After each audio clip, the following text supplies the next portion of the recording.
آپ دیکھ رہے ہیں روشن پاکستان نیوز۔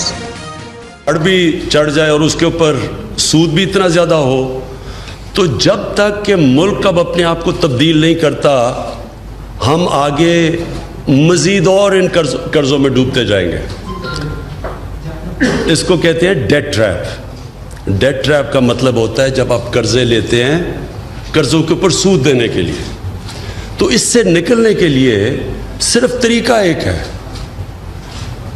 کہ ہم اپنی بزنس کمیونٹی کو ساتھ ملائیں، پاکستان میں انڈسٹریلائزیشن شروع کریں جو کہ پیچھے چلی گئی ہے۔ دنیا میں یہ سارے برے صغیر میں ملک انڈسٹریلائز ہوتے گئے ہیں، ہمارے ملک میں ڈیس انڈسٹریلائز ہوتا گئے ہیں۔ ہماری ایکسپورٹس بڑھنے کی بجائے نیچے چلی گئی ہیں، اور اس کی وجہ یہ ہے، بڑی وجہ ہے، گورنمنٹ پالیسیز ہیں، مس مینجمنٹ ہے، کرپشن ہے۔ تو جو کوشش اب یہ ہو رہی ہے کہ بزنس کمیونٹی کے ساتھ مل کے ان مشکل حالات میں بزنس کمیونٹی کو ہم کیسے ان کی مدد کریں، ان کو فیسیلیٹیٹ کریں کہ وہ کیسے اپنی بزنس آگے بڑھا سکتے ہیں۔ تو یہ مقصد تھا۔ تو پہلے میں یہ واضح کر دوں مقصد کیا تھا۔ اب پاکستان کے جدھر ہم آج کھڑے ہیں 3 طریقے ہیں کہ ہم اس سے نکلیں گے۔ میں یہ عوام کو، کیونکہ لوگ دیکھ رہے ہیں، 3 طرح نکلتا ہے ملک جب وہ مقروض ہو جاتا ہے، جب وہ ڈیٹ ٹریپ میں آ جاتا ہے۔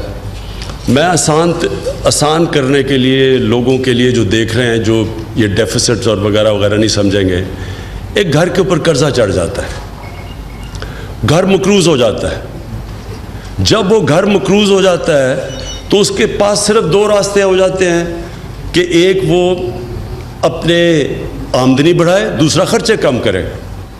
تو پہلے تو آپ کو یہ بتا دیں کہ ہم جو اپنی آمدنی بڑھا رہے ہیں اس کے لیے پوری کوشش کر رہے ہیں، جس طرح میں نے ابھی آپ کو کہا، بزنس کمیونٹی کو انڈسٹریلائزیشن، ان کو انسینٹیوز دے رہے ہیں، بجلی سستی دے رہے ہیں، گیس سستی ان کے لیے دے رہے ہیں، کوشش کر رہے ہیں کہ ان کے مسئلے مسائل کم ہوں، ریبیٹس کے ہیں، ریفنڈس کے مسئلے ہیں، یہ سارے ہم کوشش کر رہے ہیں۔ ہماری FBR کے جو چیئرمین ہیں وہ بھی ساتھ ہیں، ہمارے فائنانس منسٹر، سب کوشش یہ ہے کہ بزنس کے سامنے رکاوٹیں کم ہوں۔ ساتھ ساتھ ایکسپورٹس بڑھانے کی کوشش کر رہے ہیں، کیونکہ اگر ایکسپورٹس بڑھیں گی تو یہ جو اتنا بڑا خسارہ ہے امپورٹ اور ایکسپورٹ میں، جو کرنٹ اکاؤنٹ ڈیفیسٹ کہتے ہیں، وہ کم کرنے کے لیے ایکسپورٹس بڑھانے کی کوشش کر رہے ہیں۔ اور ایکسپورٹس بڑھی ہیں، ڈالر ٹرمز میں نہیں، ویسے اوپر گئی ہیں۔ گارمنٹس کی 30% ایکسپورٹ بڑھ گئی ہے۔